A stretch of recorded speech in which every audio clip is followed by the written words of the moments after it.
Klarifikasi zat. Capaian pembelajaran. Aspek ini meliputi jenis dan sifat zat yang dibedakan secara kimia dan fisika, ciri-ciri dari perubahan zat secara fisika, kimia, dan biologi, serta unsur senyawa campuran. Berbagai jenis zat dapat dibedakan dari sifat dan perubahan secara fisika dan kimia. Zat dapat tersusun atas unsur senyawa dan campuran yang dalam kehidupan sehari-hari dapat ditinjau secara perspektif ekonomi, kreatif, dan sosial.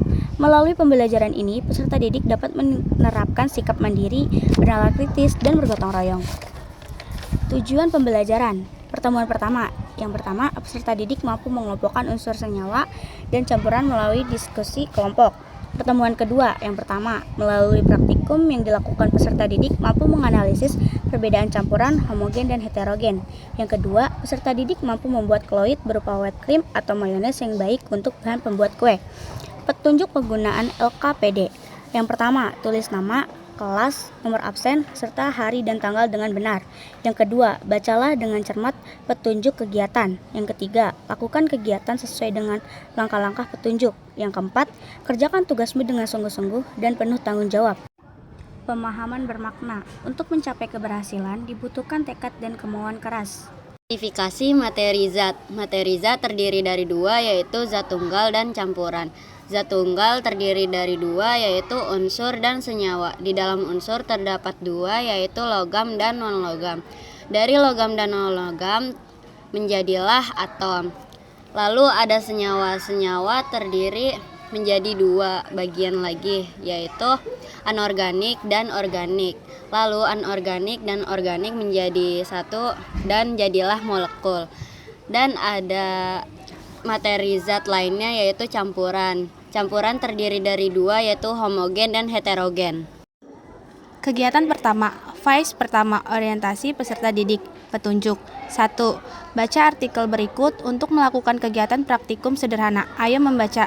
Masih ingatkah kamu apa itu materi? Ya, benar. Materi adalah segala sesuatu yang dapat menepati ruang dan memiliki massa. Segala bentuk yang ada di muka bumi ini, baik yang terlihat seperti air, pasir, kayu, maupun yang tak terlihat seperti udara. Berdasarkan komponen penyusunnya, materi dibedakan menjadi zat tunggal dan zat campuran. A. Zat tunggal. Zat tunggal merupakan zat yang terdiri atas materi sejenis. Zat tunggal dapat erupa, unsur, dan senyawa. 1. Unsur adalah zat tunggal yang tidak dapat diuraikan menjadi zat-zat lain melalui reaksi kimia.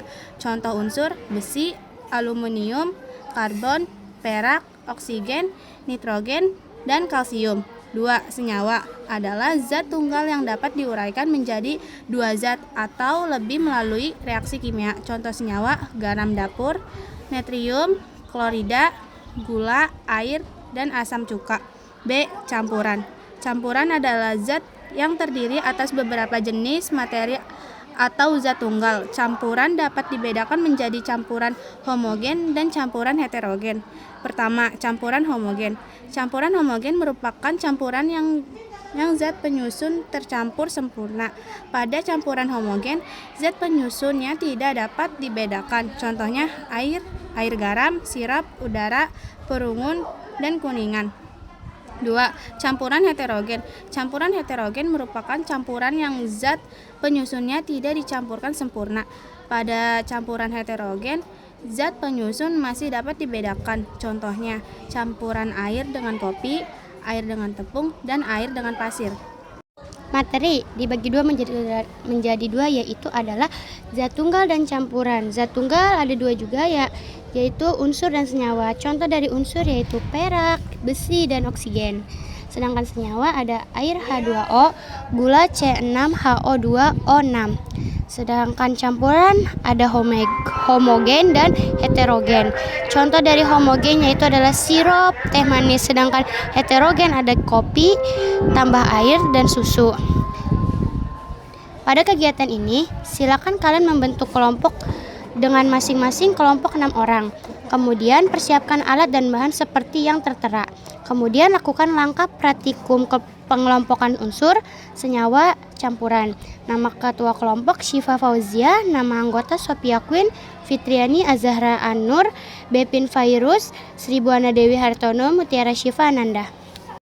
Mari kita kelompokkan mana unsur, mana senyawa, mana campuran.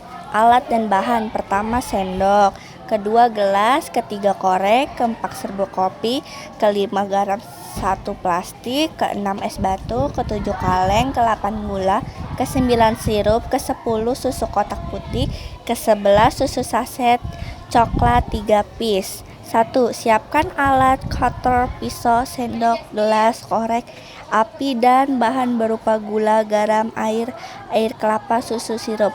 Letakkan di sendok kemudian dibakar. 3. Masukkan gula dan air dalam gelas kemudian diaduk. 4. Masukkan air di dalam gelas kemudian diaduk. 5. Masukkan susu dalam gelas dan amati. 6. Masukkan sirup dan air di dalam gelas kemudian diaduk untuk es krim dengan memasukkan susu yang dilarutkan dengan air ke dalam kaleng. Kemudian tutup dan masukkan baskom yang diisi es dan garam kemudian diputar selama 5 menit. Tentukan apakah benda berikut merupakan campuran homogen atau campuran heterogen. Tuliskan dengan memberi tanda centang pada kolom yang sesuai. 1. Gula dipanaskan yang berwarna hitam dicentang ke senyawa. 2. Air putih dicentang ke senyawa. 3. Air garam dicentang ke campuran homogen. 4. Air gula dicentang ke campuran homogen. 5. Susu dicentang di campuran heterogen. 6. Sirup yang ditambahkan air dicentang di campuran homogen. 7. Kopi yang diaduk secara merata dengan gula pasir dan air dicentang ke campuran heterogen. 8. Membuat es krim dicentang ke campuran heterogen. 1. Setelah melakukan praktikum sederhana, mana yang termasuk unsur? Apa alasannya? Jawabannya, tidak ada unsur karena semua bahan yang dipakai air, gula, garam, dan susu, sirup kopi, ice cream bukan zat tunggal berupa atom sejenis, melainkan sudah berupa senyawa. Yang kedua, setelah mengamati apa ciri-ciri suatu unsur, jawabannya, tersusun dari suatu jenis atom, tidak dapat diuraikan menjadi zat lain dengan reaksi kimia dan memiliki sifat khas. 3. Setelah melakukan praktikum sederhana, mana yang termasuk senyawa dan apa alasannya? Jawabannya, air, buka kurung HO2, gula sebelum dibakar garam. Alasannya, senyawa tersusun dari 2 atau lebih unsur yang diberikan secara kimia dengan perbandingan tertentu. Yang keempat, setelah mengamati apa ciri-ciri suatu senyawa, jawabannya, tersusun dari beberapa kimia memiliki rumus kimia tetapi sifatnya berbeda dari unsur penyusunannya dan dapat diuraikan menjadi unsur penyusunannya melalui reaksi kimia. 5. Setelah melakukan praktikum sederhana, mana yang termasuk campuran homogen dan heterogen? Apa alasannya? Jawabannya, homogen air garam, air gula, air sirup, karena tampak seragam zat penyusunnya tercampur sempurna. Heterogen susu, kopi yang ada ampasnya, ice cream karena tidak ada seragam atau terdapat bagian yang dapat dibedakan atau ampas fase berbeda koloid. 6. Setelah mengamati perbedaan campuran homogen dan campuran heterogen, jawabannya homogen. Tampak seragam zat penyusun tidak bisa dibedakan secara kasat mata. Contohnya larutan gula. Jika heterogen, tidak seragam zat penyusun masih dapat dibedakan. Contohnya susu dan ampas kopi. Kesimpulan, zat dibedakan menjadi unsur senyawa dan campuran untuk suatu jenis atom senyawa. Gabungan zat yang tidak terkait kimia bisa homogen atau heterogen. Saya akan melanjutkan soal tambahan. Nomor 7. Perubahan materi apa yang terjadi saat membuat es krim? Jawabannya, perubahan fisika, campuran susu, air, dan lain-lain. Lalu didinginkan dengan bantuan es garam kasar hingga membeku menjadi es krim. Tidak terjadi zat baru, hanya berubah wujud cair menjadi padat. Nomor 8. Mengapa kita membutuhkan garam dalam membuat es krim? Jawabannya, untuk menurunkan titik beku air. Campuran es dan garam bisa membuat suhu lebih rendah dari 0% sehingga campuran suhu bisa membeku lebih cepat menjadi es krim.